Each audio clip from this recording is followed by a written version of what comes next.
Nikmati cerita manis bersama novel romantis dalam Cinta Rosalina. Jangan lupa subscribe, like, komen, dan tekan lonceng ya. Terima kasih.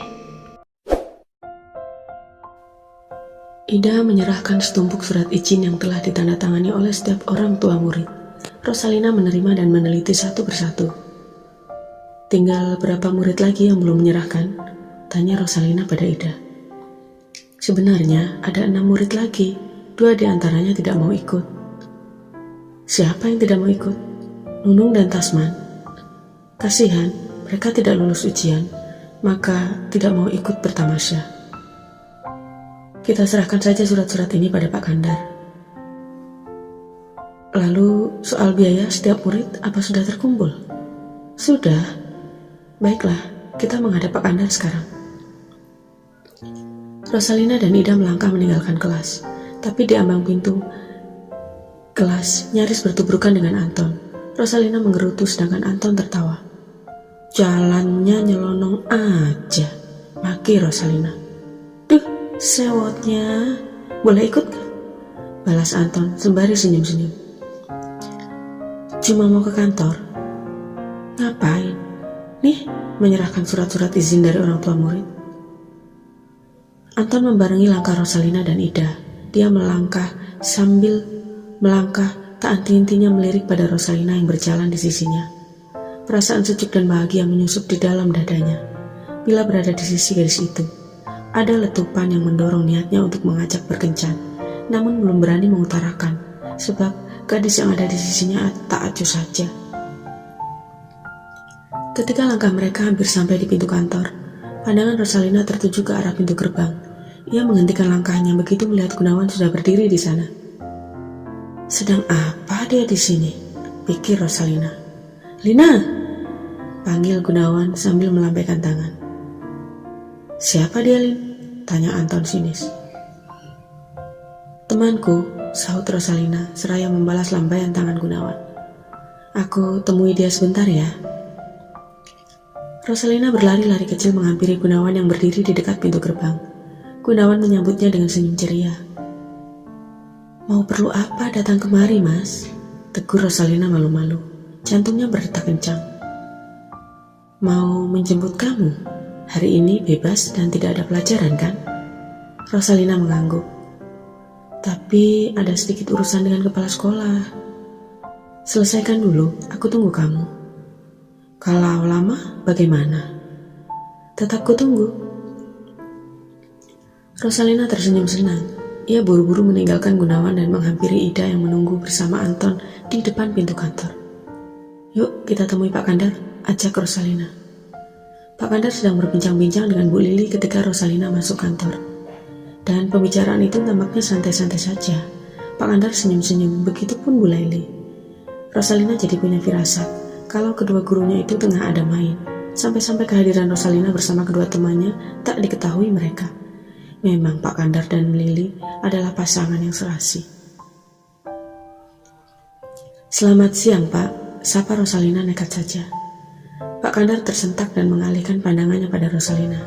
Nampaknya gugup juga kepala sekolah itu menghadapi ketiga muridnya. Tapi dia dengan cepat bisa menunjukkan kewibawaannya. Ada apa, Lina? Suaranya tenang dan berwibawa. Mau menyerahkan surat-surat izin orang tua murid yang mau ikut tamasya, Pak? Sini, pinta Pak Kandar sambil menyodorkan telapak tangannya. Rosalina menyerahkannya. Bu Lili melemparkan pandangan yang disertai senyum pada Rosalina. Rosalina membalas dengan mengangguk dan tersenyum. Soal pembiayaan sudah terkumpul semua? Tanya Pak Kandar seraya memandang Rosalina. Sudah, Pak. Bagus. Soal kendaraannya, biar Bapak yang urus nanti. Dan kalian boleh pergi. Terima kasih, Pak. Ketiga murid itu meninggalkan kantor dan Rosalina mempercepat langkahnya menuju kelas.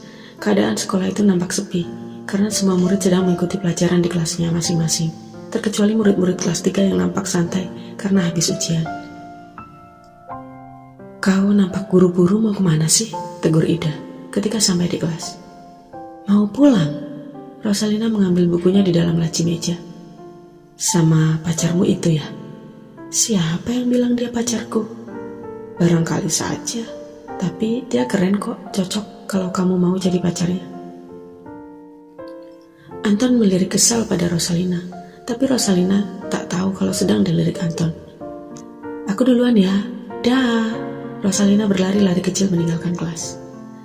Gunawan menghela napas lega sembari tersenyum ketika Rosalina berlari mendekatinya. Dia memperhatikan rambut Rosalina yang terurai melambai-lambai, kedua bahunya yang bergerak-gerak. Gadis itu laksana bidadari, cantik, yang menuju ke arahnya. Ingin rasanya Gunawan menyambut dengan dekapan. Ingin rasanya setelah mendekap tak dilepaskan lagi. Seperti harapannya, ingin mempersunting gadis itu. Tapi setelah Rosalina sampai di dekatnya, yang dilakukannya cuma berani menggandeng tangan gadis itu. Sudah selesai urusannya dengan kepala sekolah? Iya, sahut Rosalina masih terengah-engah. Gunawan baru melepaskan gandengan tangannya setelah Rosalina ada di dalam mobil. Bergegas dia ikut duduk di belakang setir, melajukan mobilnya pergi dari halaman sekolah. Aku jadi tidak fokus kerja di kantor karena selalu ingat kamu. Makanya aku sengaja menjemputmu, mau ajak kamu berduaan pergi, kata Gunawan. Wajah Rosalina nampak kemerah-merahan saking senangnya, tapi bibirnya tak berucap sepatah kata pun. Dia cuma berubah tambah kikuk dan jantung yang berdetak kencang. Meskipun aku membawamu dari sekolah, tapi aku sudah meminta izin sama Darusman di kantor, jadi tidak asal comot. Lanjut Gunawan sambil menginjak rem. Lampu lalu lintas menyala merah. Mobil Gunawan berhenti, dan kesempatan itu dipergunakannya untuk memandang Rosalina yang duduk di sisinya. Bila Gunawan menatap wajah Rosalina yang pipinya kemerah-merahan itu, terlihat agak malu-malu. Tampak olehnya bola mata Rosalina yang bening berbinar-binar. Cinta di hatinya pun makin menggelora. Lampu hijau menyala. Gunawan melarikan mobilnya. Kita ngobrol di rumahku saja ya, ajak Gunawan. Jangan. Kenapa? Aku malu. Sama siapa? Orang tua Mas Gun. Kalau siang begini, mereka tak ada di rumah. Kita lebih baik berbincang-bincang di sana. Mau ya? Ucap Gunawan lembut. Asal jangan lama-lama, Lina mau. Beres. Rumah kediaman orang tua Gunawan sangat mewah dan bertingkat 2. Pilar-pilar yang menyangga bangunan itu di bagian depan sangat mengagumkan, memberikan bentuk seperti rumah-rumah kerajaan di Roma. Dan warna putih yang cemerlang mewarnai seluruh tembok mencerminkan keanggunan rumah itu. Dan Rosalina menghela napas kagum memandang rumah Gunawan. Pintu pagar halaman segera dibuka oleh tukang kebun manakala mobil hendak masuk. Lalu Gunawan menggandeng tangan Rosalina yang nampak ragu-ragu dan minder. Ayo, masuk saja, ajak Gunawan sembari menariknya. Begitu Rosalina memasuki ruangan rumah itu, suasananya tentram dan sejuk. Rumah yang begini besarnya tidak nampak penghuninya. Sepi, cuma yang dilihatnya ada seorang pembantu perempuan setengah baya. Mbok, tolong buatkan minuman, perintah Gunawan pada pembantunya itu. Baik, Tuan. Tunggu dulu, teriak Gunawan. Lalu dia bertanya pada Rosalina. Nona cantik, mau minum apa?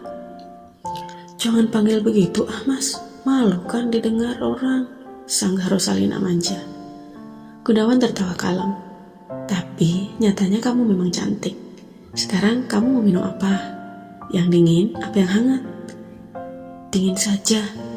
Gunawan memerintahkan pembantunya untuk membuat es jeruk. Duduklah dulu, aku mau membuat kejutan, ujar Gunawan sembari melangkah ke kamarnya. Rosalina duduk sendiri di dalam ruangan yang sejuk dan mewah itu.